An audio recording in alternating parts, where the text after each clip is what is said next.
अस्सलाम वालेकुम, क्या हाल चाल है। उम्मीद करता हूँ जनाब कि आप सब ठीक ठाक होंगे और खुश खुरम होंगे और इस वक्त जनाब मन उर्दू अदबी इस्तिलाहात की वीडियो देख रहे होंगे। और मैं अपने कॉलेज के तमाम तर स्टूडेंट को भी वेलकम कहता हूँ, और जो कॉलेज में मेरे कॉलेज से ताल्लुक़ नहीं रखते हैं, यानी बाहर कहीं पर भी किसी भी इलाके से मेरी वीडियो को देख रहे तो उनको भी वेलकम कहता हूँ। जनाब कल हम जो है ना फर्स्ट ईयर के उर्दू मज़मून के हवाले से जो पहला मज़मून था सर सैयद अहमद ख़ान का, उसका मश्क़ी हिस्सा कर रहे थे, जिसमें से मैंने कल आपको बता भी दिया था कि सियाक़ व सबाक़ के हवाले से आज डिटेल होगी। तो सियाक़ व सबाक़ की जानिब बढ़ते हैं, और अगर आप किताब में देखेंगे तो 6 नंबर सवाल जिसमें पूछा गया है कि सियाक़ व सबाक़ के हवाले से दर्जा झेल इक़्तिबास की तशरीह करें। अब ये एक पैराग्राफ दिया गया है जिसको इबारत कहते हैं, कौमी तरक्की मजमुआ है। अब मैं बोर्ड की जानिब आपको मुखातब करना चाहता हूँ कि आप बोर्ड की तरफ देखें कि सियाक़ व सबाक़ को हमने किस तरह समझना है। सियाक़ व सबाक़ असल में है क्या, और जब पेपर में कोई पैराग्राफ आता है तो हम उसकी तशरीह किस तरह करेंगे, मतन का हवाला किस तरह देंगे, और अगर इबारत 2-3 लकीरों पर मुश्तमिल है तो हम उसके इबारत को कैसे मुकम्मल करेंगे। ये इंपॉर्टेंट चीज़ है जनाब, और अक्सर औकात स्टूडेंट जो है सियाक़ व सबाक़ में फंस जाते हैं कि भाई अब हमने क्या करना है। सबसे पहले अगर आप 6 नंबर के सवाल सफ़र नंबर 9 पर देखेंगे, फर्स्ट ईयर की उर्दू क्लास, तो सियाक़ व सबाक़ के हवाले से जो इक़्तिबास दिया गया है कौमी तरक्की मजमुआ है। तो यहाँ कौमी तरक्की का मजमुआ है, शख्सी मेहनत, शख्सी इज़्ज़त, तो मैंने भी डैश लगा दिए है क्योंकि बोर्ड का जो एरिया है वो थोड़ा कम है, जिसकी वजह से जो है ना, लेकिन यहाँ से लेकर के यहाँ तक आप लोगों ने पैराग्राफ वो इबारत जो है वो लिखनी है, क्योंकि ये इबारत भी आप पे डिपेंड करती है। सबसे पहले आपने इबारत का हवाला देना है, इबारत लिखनी है जो पेपर में दिया जा चुका होता है पैराग्राफ, या जो इबारत देती है उस इबारत। अगर आप फिर उस इबारत को याद ही नहीं करते हैं, मतलब है कि आपको याद नहीं है, तो आप एक काम ये कर सकते हैं जनाब कि उस इबारत को आप किसी भी तरीके से याद करेंगे, लिखेंगे, लेकिन इबारत उसी तरह होगी जिस तरह के मजमून, कहानी, नावल या अफसाने में इबारत मुसन्निफ ने लिखी है।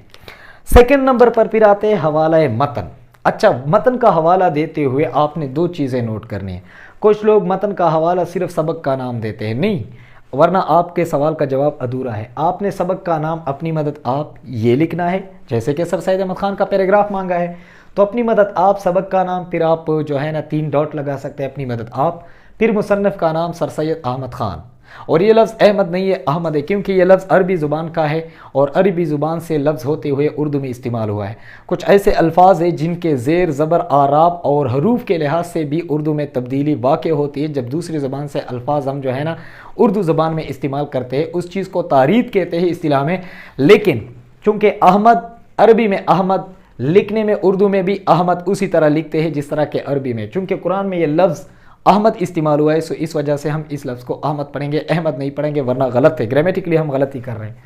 मुसन्निफ का नाम सर सैयद अहमद ख़ान, ये अपने हवाला मतन में लिखना है। मैंने ये देखिए लकीर से आपको डिटेल से लिखा है, हवाला मतन, सबक का नाम आपने लिखना है, अपनी मदद आप, फिर आपने मुसन्निफ का नाम सर सैयद अहमद ख़ान लिखना है। उसके बाद जो है ना सियाक़ व सबाक़ का हवाला किस तरह देना है। जो इबारत दी जा चुकी होती है पेपर में, उस इबारत के आगे और पीछे आपने कुछ अल्फाज ऐड करने हैं, लेकिन उसी तरह जिस तरह मजमून में दिए जा चुके होते, या कहानी में या नावल में। थोड़े बहुत आप अल्फाज का सहारा ले सकते हैं, उसमें कम व बेशी कर सकते हैं, लेकिन आपने उस मजमून के पैराए, उसलूब और अंदाज से हटना नहीं है। वरना अगर सर सैयद अहमद ख़ान ने कुछ और लिखा है और आप कुछ और लिख देते तो फिर तो ये आप सर सैयद अहमद ख़ान के साथ ज़्यादती करते हैं। और अब जब आप सर सैयद अहमद ख़ान के साथ ज़्यादती करते हैं तो जनाबे वाला जो मुम्तहिन आपके पेपर को चेक करेगा तो वो इस गलती को गलती तो क्या बल्कि गाली समझेगा कि आपने सर सैयद अहमद ख़ान या किसी भी और मजमून निगार या अदीब या मुवर्रिख के तहरीर के साथ आपने ज़्यादती की है। तो सियाक़ व सबाक़ का हवाला देते हुए फॉर एग्जांपल मैंने लिखा है, सर सैयद अहमद ख़ान लिखते हैं कि खुदा उनकी मदद करता है जो अपनी मदद आप करते हैं, यानी अल्लाह ताला उन लोगों की मदद करते हैं जिनमें अपनी मदद आप करने की सलाहियत होती है। चूँकि ये सर सैयद अहमद ख़ान ने अपने मजमून में दर्ज किया है इस चीज़ को, तो आपने जो है ना यहाँ तक थोड़े से अल्फाज और इबारत को उसी तरह सेम लिख करके आगे पीछे इजाफा करना है आपने। قومی ترقی کا مجموعہ، اس کی وضاحت کے لیے آپ نے دو چند فقرے جو ہے نا پہلے لکھنے ہیں، یا ایک ہی فقرہ، دو فقرے، تین فقرے، لیکن آگے آپ نے کچھ لکھنا ہے۔ اس کے بعد آپ نے اینڈ پر بھی جو ہے نا کچھ الفاظ کا اضافہ کرنا ہے جس میں آپ سیاق و سباق کا حوالہ پورا کر سکتے ہیں۔ اس کے بعد ہے تشریح۔ اچھا، جو عبارت دی جا چکی ہوتی ہے اس عبارت کو بھی آپ نے ٹائپ کر دیا، حوالہ متن بھی آپ نے دیا، سیاق و سباق کا حوالہ بھی دیا کہ سر سید احمد خان اس مضمون میں اس پیراگراف میں یہ کچھ فرماتے۔ اس کے بعد آپ نے اسی پیراگراف کی تشریح کرنی ہے، چونکہ مضمون تو لمبا ہو سکتا ہے، کہانی بھی لمبی ہو سکتی ہے، ناول بھی لمبا ہو سکتا ہے، افسانہ بھی، تو آپ ایک سیاق و سباق میں تو آپ پورے خلاصے کو بیان نہیں کر سکتے۔ اسی طرح تشریح میں آپ پورے مضمون کا خلاصہ نہیں، بلکہ جو پیراگراف یا جو عبارت دی جا چکی ہوتی ہے آپ نے اسی عبارت کی تشریح کرنی ہے۔ آپ نے اینڈ، شروعات میں یا مڈ میں کہیں پر بھی آپ نے تشریح نہیں کرنی، آپ نے صرف اسی عبارت کو فوکس کرنا ہے، اور اسی عبارت کے لیے اگر آپ تشریح کو موضوع کرنا چاہتے ہیں تو کچھ آگے پیچھے آپ ہو سکتے ہیں، لیکن آپ کا کنسنٹریٹ مکمل طور پر وہ عبارت ہی ہوگی۔ تو اس عبارت کی آپ تشریح کریں گے 6-7 لائنز میں، جہاں تک آپ کو مناسب لگے کہ اب میں نے اس پیراگراف کی تشریح اچھے طریقے سے کی، تو آپ تشریح کریں گے تو آپ کے مارکس مکمل ہوں گے۔ ممتحن یہ سوچے گا کہ بھئی یہ اسٹڈی والا بندہ ہے، یہ اسٹوڈنٹ جو ہے یہ اسٹڈی کر چکے ہیں، کیونکہ انہوں نے عبارت خوبصورت طریقے سے درج کی ہے، پھر حوالہ متن بھی خوبصورت طریقے سے دیا ہے، سیاق و سباق میں بھی بندے نے یعنی اسٹوڈنٹ نے کوئی کسر نہیں چھوڑی، اور بعد میں جب آپ کی تشریح دیکھیں گے کہ یار واقعی آپ نے سر سید احمد خان کا مضمون اپنی مدد آپ کو سمجھا بھی ہے، اور اس کو سمجھا ہے، اور سمجھنے کے بعد آپ نے جو تشریح کی ہے وہ آپ اصولوں پر پورا جو ہے نا آپ کی تشریح اترتی ہے، تو اس چیز کو ممتحن دیکھتا ہے جناب۔ تو یہ سر سید احمد خان کا مضمون جو تھا اپنی مدد آپ، اس کا مشقی حصہ تھا جو کہ مکمل ہو گیا۔ کل انشاءاللہ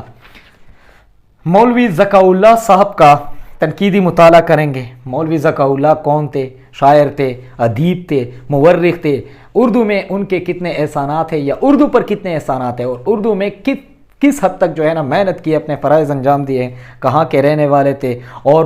بیسیکلی وہ کیا تھے، اور انہوں نے پھر جو مضمون لکھا ہے جھوٹے آدمی، انشاءاللہ اس کے مشکل الفاظ، اگر کہیں پر آپ کو مضمون کی سمجھ نہیں آتی، آپ کو پیراگراف کی سمجھ نہیں آتی، تو آپ کامنٹ بار میں ضرور پوچھ سکتے ہیں۔ کسی بھی اردو کے فن کے حوالے سے، صنف کے حوالے سے کوئی بھی کویسچن ہو آپ کے ذہن میں تو آپ فوراً جو ہے نا نیچے کامنٹ میں ضرور جو ہے نا پوچھ سکتے ہیں۔ پاکستان میں کہیں پر بھی میرا اردو لیکچر اگر اس وقت دیکھا جاتا ہے، یا کچھ لوگ دیکھتے ہیں، سنتے ہیں، سمجھتے ہیں، تو پلیز جو ہے نا اپنا فیڈ بیک دیتے رہیے گا، مجھے حوصلہ افزائی ملتی رہے گی۔ میرا تقریباً 10 سالہ ٹیچنگ ایکسپیرینس ہے، اردو میرا سبجیکٹ ہے، میں نے ماسٹر کیا، اور آج کل جو ہے نا ایم فل بھی کر رہا ہوں الحمدللہ، اور میرا اپنا سبجیکٹ بھی ہے، اور میں اردو سے لگاؤ رکھتا ہوں۔ اردو سے لگاؤ ہی کی خاطر جو ہے نا میں نے مولانا فتح محمد جلندری کا پورا ترجمہ اپنی آواز میں ریکارڈ کیا ہے، اور خود اسے ایڈٹ بھی کیا ہے، کمپوز بھی کیا ہے، پروڈکشن بھی میری ہے، تو اس لیے کہ میں اردو زبان سے محبت کرتا ہوں، کیونکہ اردو زبان میرے رگ میں کوٹ کر بھری ہوئی ہے۔